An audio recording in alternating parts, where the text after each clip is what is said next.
गोरखपुर में एक बार फिर सियासत और कथित निवेश घोटाले की परतें खुलती नजर आ रही हैं। बीजेपी के पूर्व विधायक चंद्र प्रकाश शुक्ला पर सोमवार को कोर्ट के आदेश पर एक और एफआईआर दर्ज की गई। यह मुकदमा हरपुर बुधहट क्षेत्र के ग्राम बुधहट निवासी लक्ष्मी नारायण दुबे की तहरीर पर दर्ज हुआ। खास बात यह है कि इससे पहले भी पूर्व विधायक और उनके सहयोगियों के खिलाफ शहर के अलग अलग थानों में धोखाधड़ी के मामले दर्ज हो चुके हैं। अब तक उनके खिलाफ 3 एफआईआर दर्ज हो चुकी है, जिससे यह मामला और गंभीर होता जा रहा है। शिकायतकर्ता लक्ष्मी नारायण दुबे के अनुसार वर्ष 2010 में time city multi state cooperative housing society limited समेत कई कंपनियों का गठन किया गया। इन कंपनियों के जरिए लोगों को प्लाट बेचने और विभिन्न जमा योजनाओं जैसे फिक्स डिपॉजिट, रिकरिंग डिपॉजिट और डेली डिपॉजिट में पैसा निवेश करने के लिए प्रेरित किया गया।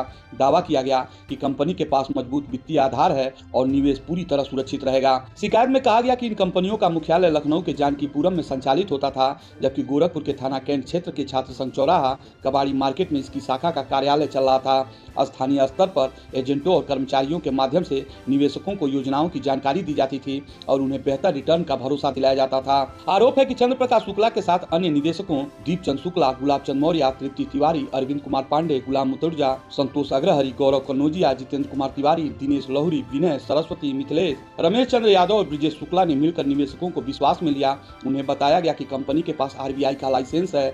जिन जमीनों पर प्लाट देने का वादा किया जा रहा है उनके सभी कागजात वैध और स्पष्ट हैं। निवेशकों को यह भी लालच दिया गया कि उनकी जमा रकम 6 साल में दोगुनी कर दी जाएगी। वैकल्पिक रूप से उतनी ही कीमत का पूरी तरह से विकसित प्लॉट रजिस्ट्री कराकर देने का आश्वासन दिया गया। इसी भरोसे पर कई लोगों ने अपनी जीवन भर की जमा पूंजी इन योजनाओं में लगा दी। लक्ष्मी नारायण दुबे का कहना है कि उन्होंने और उनके परिचितों ने मिलकर करीब 28 लाख रुपए निवेश किए। इसमें उनकी पत्नी की 6,39,500 रुपए की राशि भी शामिल है।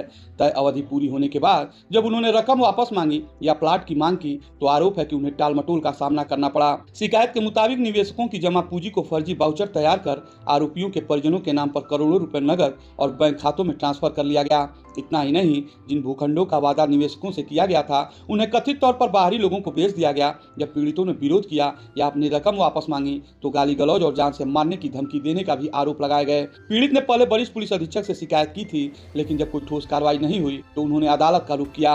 मुख्य न्यायिक मजिस्ट्रेट के आदेश पर कैंट पुलिस ने मामला दर्ज कर जांच शुरू कर दी है। कैंट क्षेत्र के सीईओ योगेंद्र सिंह ने पुष्टि की है कि कोर्ट के आदेश के बाद एफआईआर दर्ज की गई है और साक्ष्यों के आधार पर आगे की कार्रवाई की जाएगी। गौरतलब है कि इससे पहले भी पूर्व विधायक और उनके सहयोगियों के खिलाफ शहर के 3 अलग अलग थाना क्षेत्रों में धोखाधड़ी के मामले दर्ज हैं।